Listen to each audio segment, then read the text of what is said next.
बाघ सिंह जी अपने ब्राह्मण मित्र के साथ उसी बाग में रहते हैं। एक दिन ब्राह्मण शाम को देरी से लौटता है तो बाघ सिंह जी उसे देरी से आने का कारण पूछते हैं।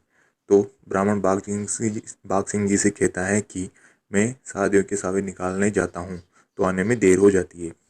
बाघ सिंह जी ब्राह्मण से कहते हैं कि तू सबकी शादियाँ करवाता है, सबके सावे निकालता है, मेरा भी सावा निकाल, मेरी कब होगी शादी। तो ब्राह्मण सोचता है कि इनके सिर तो शेर का और धड़ मनुष्य का है, लोग वैसे ही इनसे डरते हैं, इनसे कौन शादी करेगी। ऐसा सोचकर ब्राह्मण बाघ सिंह जी से झूठ बोल देता है और कहता है कि आपका सावा सावन की अमावस्या का है, आपकी शादी उस दिन होगी। अब सावन की अमावस्या आ जाती है तो गांव की कुछ लड़कियां बाग में झूला झूलने के लिए आती है। तो ब्राह्मण बाघ सिंह जी से कहता है कि आज आपके विवाह का सावा भी है, लड़कियों को झूला तभी झूलने देना जब वो आपके साथ एक एक फेरा ले ले। ब्राह्मण सोचता है कि लड़कियां एक एक फेरा ले लेगी, जिससे बाघ सिंह जी की उनके साथ शादी थोड़ी होगी। बाघ सिंह जी लड़कियों की से शर्त रखते हैं कि झूला झूलना है तो मेरे साथ एक एक फेरा लेना पड़ेगा। लड़कियां पहले तो आपस में कानाफूसी करती है और कहती है कि एक फेरा लेने से इसके साथ शादी थोड़ी हो जाएगी। और कुछ लड़कियां बाघ सिंह जी के साथ फेरे लेने के लिए तैयार हो जाती है और कुछ वापस अपने घर को लौट आती है। बाघ सिंह जी के साथ उसका ब्राह्मण मित्र लड़कियों को एक एक फेरा करवाता है और झूला झूलने की इजाज़त देता है। लड़कियां झूला झूल कर अपने घर वापस आ जाती है। तब वो लड़कियां बड़ी होती है, तब उनके घर वाले उनकी शादी के लिए सावे निकलवाते हैं, लेकिन उनके सावे नहीं निकलते। लड़कियों के माता पिता राजा के पास जाकर ये सारी बात बताते हैं। राजा जगजीत जी लड़कियों से पूछते हैं पर वो उन्हें कुछ नहीं बताती। तब राजा जगजीत जी एक युक्ति निकालते हैं।